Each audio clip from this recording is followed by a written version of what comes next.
On today's episode of Locked On Canucks, we look at how this offseason can shape the Canucks franchise going forward for the next decade, per se. It's another day, another episode, and another edition of our Greatest Canucks Series featuring a very prominent defenseman and a very prominent media member now in the hockey media landscape. And after Jerry Jones said he could sell the Dallas Cowboys for $10 billion, how much could Francesco Aquilini sell the Vancouver Canucks if he truly wanted to? It's Locked On Canucks on a Tuesday, May the 17th, and it starts now.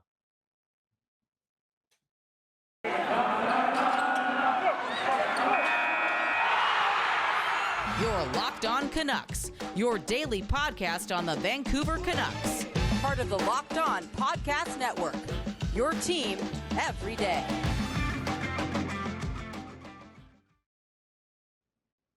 Hello, everybody, and welcome to today's episode of Locked On Canucks. I am your host, Justin Pooney. I hope you're all doing well today on this beautiful Tuesday, May the 17th. It is a wonderful day. Spring is in full effect. The summer is here. We're all in good moods. And I want to thank you for making Locked On Canucks your first listen of the day. We are free, most importantly, and of course, available wherever you get your podcast services. Today is an interesting episode. We're going to be projecting things in the future going forward with the Vancouver Canucks, talking about how this offseason is actually bigger than last year's, when we all thought last year's offseason with the contracts of Elias Pettersson and Quinn Hughes could really determine the vision and the forethought of this franchise for the next decade. But in fact, it's actually this offseason.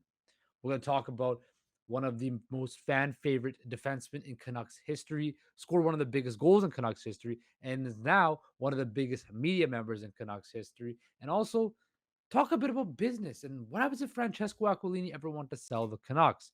But first, let's go talk into this offseason and what there is to do. Of course, as I mentioned yesterday, there are rumors galore about JT Miller trades, Brock Boeser contract extensions, needing more sandpaper after Jim Rutherford did an interview on a podcast with Jason Greger and Frank Saravelli.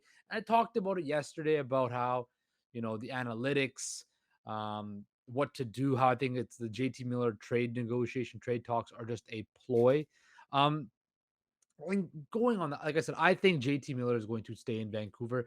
I don't know if it's going to be a 6 year deal, because you look at Jim Rutherford's track record, he doesn't hand out these max deals. In Pittsburgh, the maybe 3 4 year deals. Same with Carolina, unless there's a true superstar at that point in time, like a Cam Ward, who was an elite goalie back in Carolina, a Eric Stahl. Remember, he didn't sign Malkin to those contract extensions. He didn't sign Sidney Crosby those extensions. That was by Ray Shero in the previous regime, also Chris Letang. So it's interesting to see how it's going to be. Now, could the Canucks potentially offer Miller a 4 year deal for 32 million, 8 million per, maybe?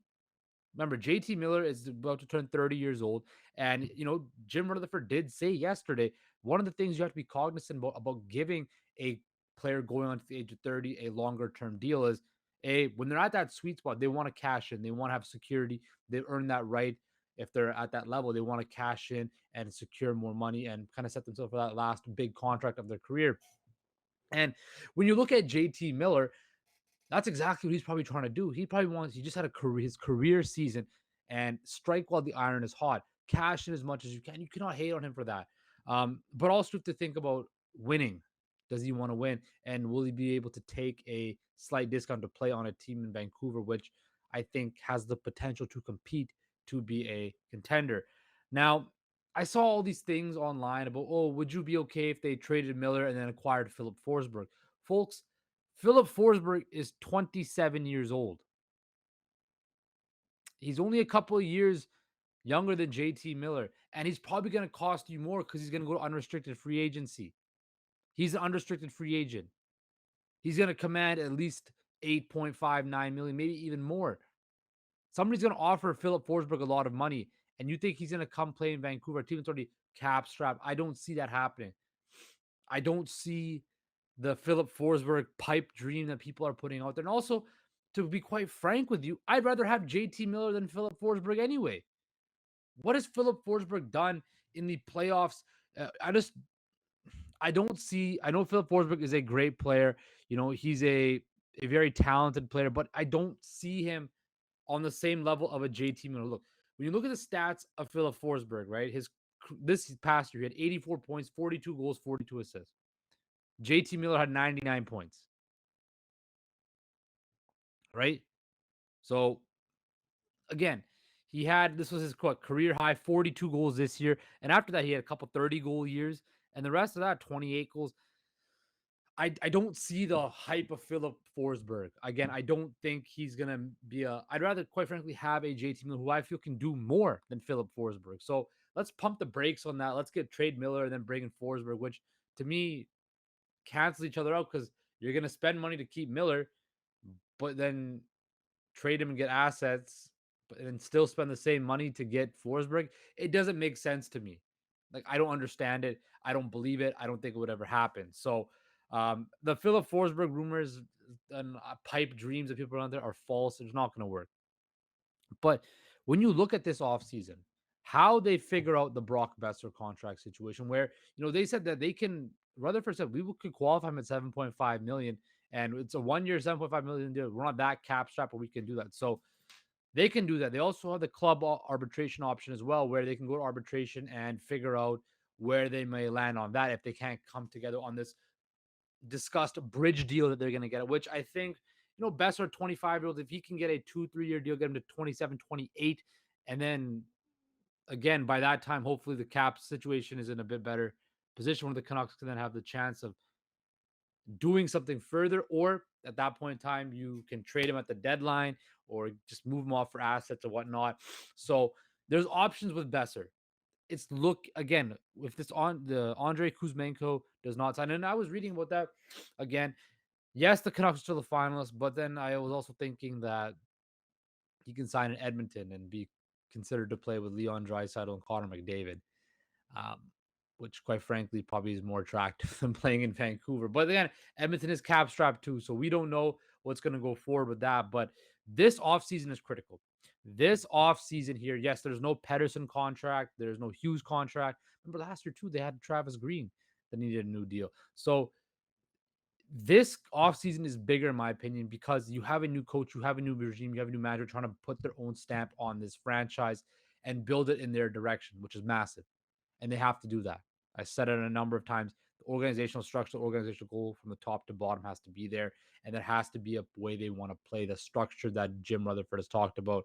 Um, but your captain, Bo Horvat, is going to need a new deal, which I think is going to get. I think that will be the easiest one because I think Horvat is the type of guy that who is the captain, the leader of this team, wants to be here, will get a deal done because he's a valuable piece, not only on the ice, but off. And he's a great leader, a great face of the organization. He will stay here. Then we have the JT Miller thing, which becomes eligible July 13th for a contract extension that I just talked about. Who knows? I think he stays. I think they get a deal done, but potentially they could trade him at the draft, package him up with the 15th overall pick, maybe bump up to the second. New Jersey apparently has the second pick available.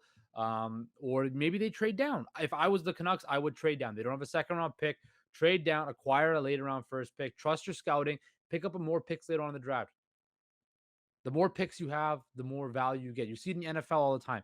Smart teams that can trade down picks, acquire more picks, gives you more lottery tickets, more chances for your scouting department to pick players and develop them. Now, again, it could be a crapshoot. You could be getting a good player 15 that could step right in. From what I've read so far, I don't see any guy at 15 that's going to slot right in. It's kind of in that no man's land. So if I'm the Canucks and Rutherford, I'm going to trade down if possible, and get more picks. Get that second round pick, recoup a pick, take a later round pick or whatever.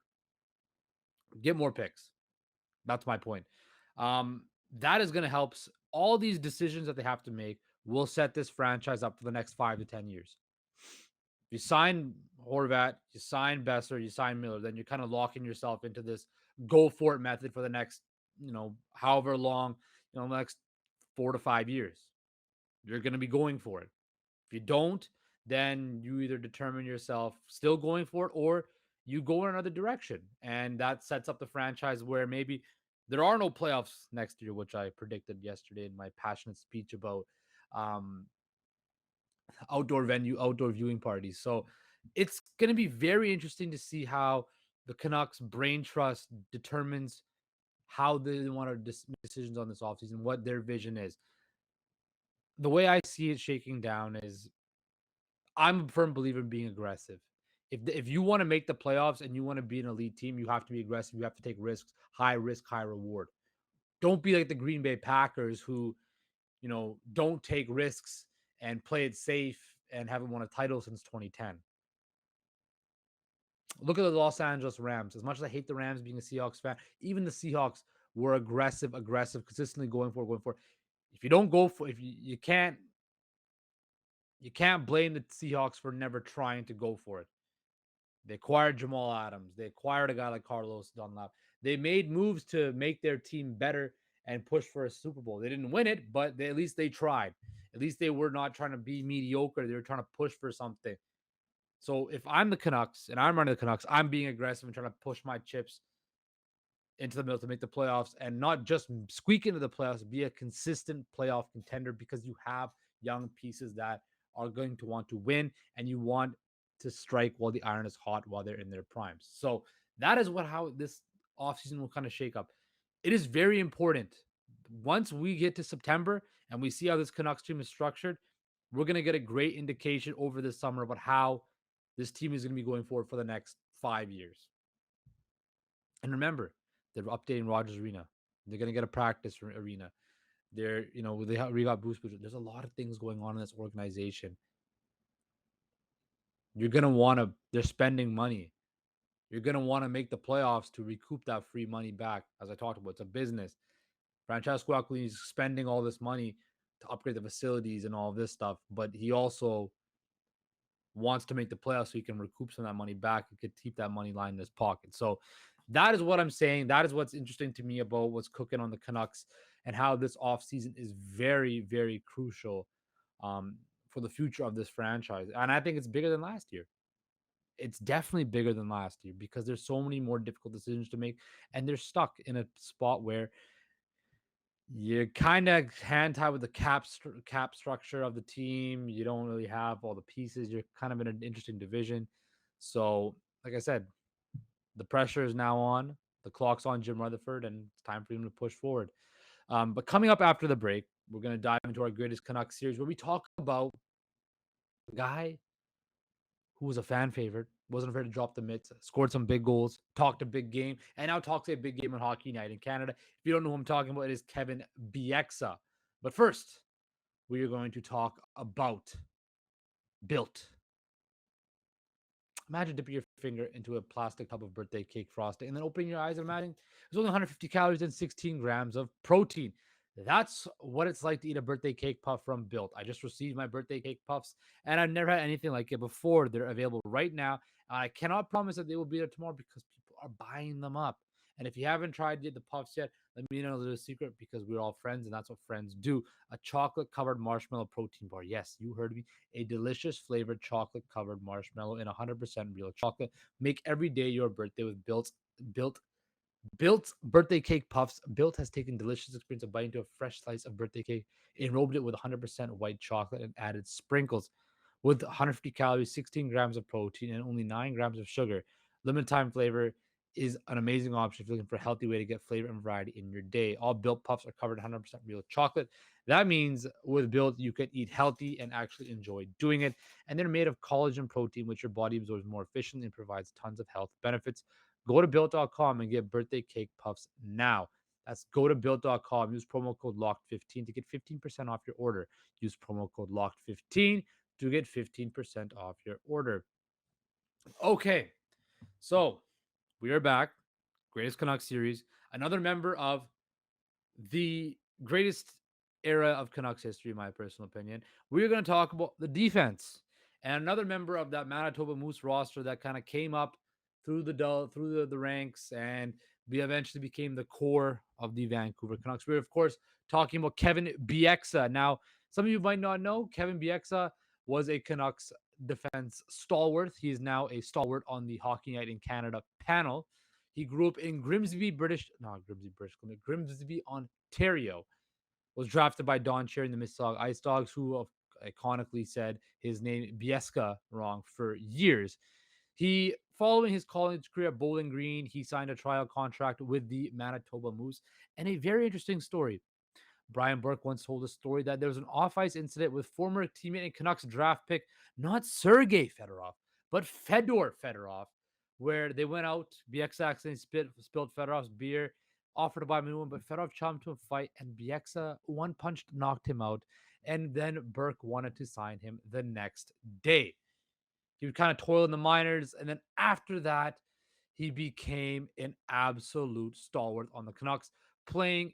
I guess he played 39 games in 05-06, but then made his stamp in 2006 2007, where he played 81 games, had 42 points, 134 penalty minutes, not afraid to drop the gloves, all those battles he had. That's when he formed the pairing with Willie Mitchell. Remember Willie Mitchell with the super long stick? Bieksa, Willie Mitchell was that stay-at-home guy, which allowed Bieksa to jump up in the rush, where he was able to lead the Canucks defense in scoring in 06-07. He was a great fighter, very tough guy. I remember he beat the living daylights out of Ben Eager, and him, he was a leader. He was praised amongst, but I think the best thing was Bieksa, Kessler, Burrows. Those three were known as one of the most agitating, fierce competitors in the NHL. They were the driving forces of that team. They were the spiritual and emotional leaders of those Canucks back in 2010, 2011, 2000, sorry, 2009, 10, 11, and 12. Um, he was just the voice. Whenever I don't know about you guys, but of course you want to hear from the Sedins, but I always want to hear what Kevin Bieksa had to say because he would put it in a perspective in a way that wasn't a cliche. He would tell you how it was, and he would say things, and it would make sense. And also, one thing about Kevin Bieksa that I have to talk about was his work in the community, especially with mental health. Of course, he was very, very close with former Canuck, rest in peace to Rick Rippon, who committed suicide back in 2011 after years of clinical depression. The whole Hockey is for All, the Hockey Fights Mental Health initiative that he was help a part of, that made it so important to discuss. Um, it was amazing in what he was able to do on that aspect of it. And now he's doing great things in the media. I'm not a big Hockey Night in Canada guy. Um, I find the coverage kind of blasé and all of that, but I love Kevin Bieksa on the panel. I think he's very insightful, very um, witty with his wording, and he's able to convey a message and explain things from a player's point of view, but also make it entertaining, which as a viewer for me is the best part. If it's entertaining, I'm going to tune in. But let's go back to BX's playing career. Um, on the ice, he wasn't the most skilled. He wasn't the fastest. He didn't have the best pass. But what he was a battler and a fighter. And when you think about I know I talked about Alex Burrows yesterday. What did I say?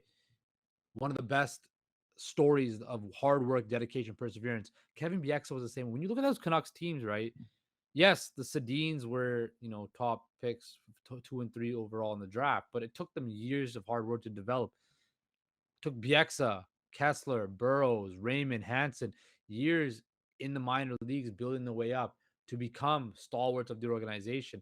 And you're kind of seeing that right now with this Canucks franchise, where this core has been together for a few years and they had some early success, but they're still kind of figuring it out.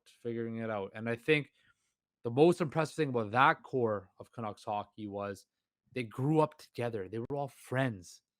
Um, and I think that's what made that team so special. You saw in media interviews, BX joking with Roberto Luongo in the media, or Ryan Kessler, or Alex Burrows. You saw just that togetherness. That team was very close, which makes it even harder that they didn't win because they were such a tight bonded team and they were all friends and grew up together. Um, and it was tough to see. But going back to Bieksa, scored 40 points 3 times in his career as with the Canucks.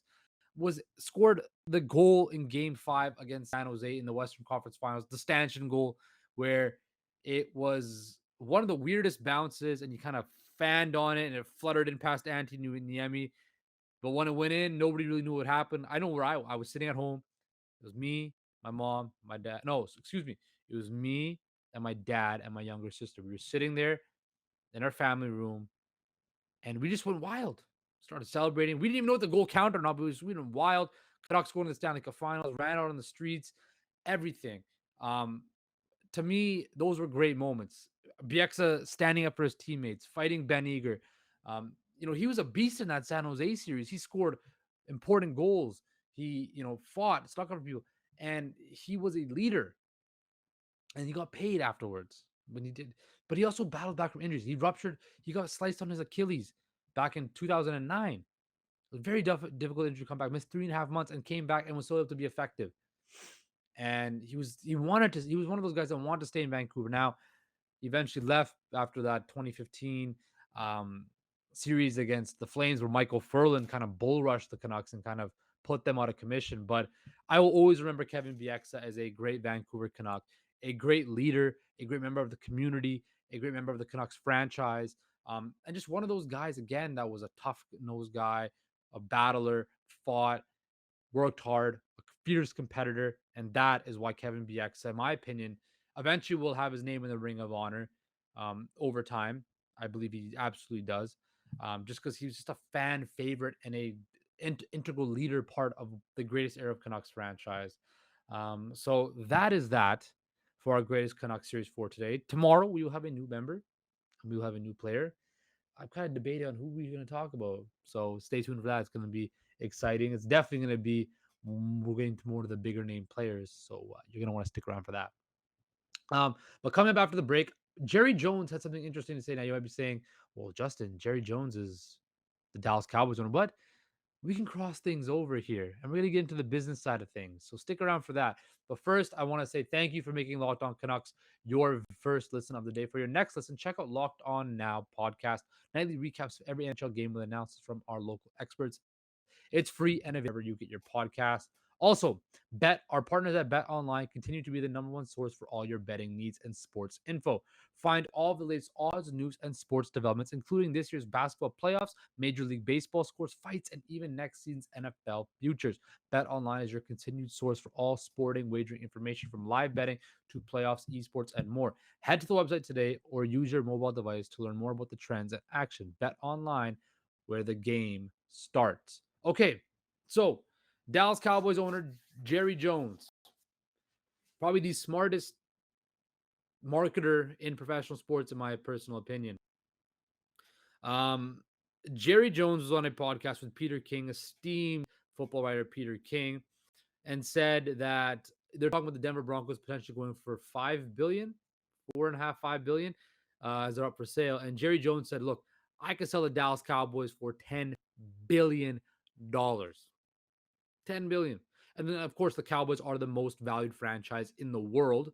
So that makes sense. But I thought we'd bring it to the Canucks point of view, because, of course, we are Locked On Canucks, the show that keeps you locked in on all things Vancouver Canucks. So it got me thinking, if Francesco Aquilini one day decided, hey, I want to sell the Vancouver Canucks, I don't want them anymore, I want to put them up on the block, how much could Francesco Aquilini get for the Vancouver Canucks? Now, when we look at the Forbes valuation of the Vancouver Canucks, they are number 14. They're worth $825 million. The Rangers are, of course, number one at $2 billion. And then, excuse me, excuse me. Yes, sorry. The Rangers for this are valued at $2 billion. Then it's the Leafs, Canadians, Blackhawks, and Bruins. The Oilers actually at the last valuations um, doubled from 550 million valuation of 1.1 billion. That is what Connor McDavid and a new arena at Rogers Place can do for you. The Canucks, of course, had the smallest increase. But when you look at the list, so I'll go through the list, the top 14. Okay. So we have the Rangers at 2 billion. We have the Leafs at 1.8 billion, the Canadians at 1.6, the Blackhawks at 1.4, the Bruins at 1.3, the Flyers at 1.2, the Oilers at 1.1, the Kings at 1.03. Those are the ones in the billion category. The top 8 teams. Then the Red Wings are at 990. The Islanders at 950. Washington 930. Pittsburgh's at 900. The Kraken are at 875. And then there's the Canucks at 825. So it got me thinking. Now, if Francesco Aquilini wanted to sell the Vancouver Canucks, how much could they go for? Not just the valuation. I think he could get a lot more. I think if Francesco Aquilini decided he wanted to sell the Vancouver Canucks, he could get well over $1.5 billion. Because why?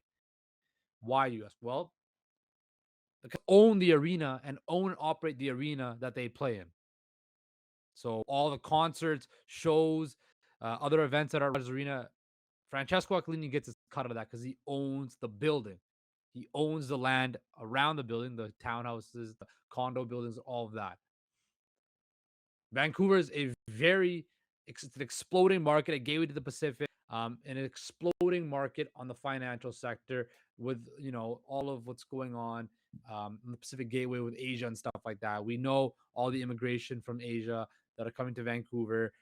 It's an exploding market, the most expensive place to live in North America, right? It's probably the best place to live in North America. So when I look at the Canucks and I look at how much they can sell for, if Francesco wanted to sell the team, he could sell for 1.5 billion. Now, remember, he bought the Canucks a long time ago now, back in 2005 for 207 million. Now it is now worth 825 million.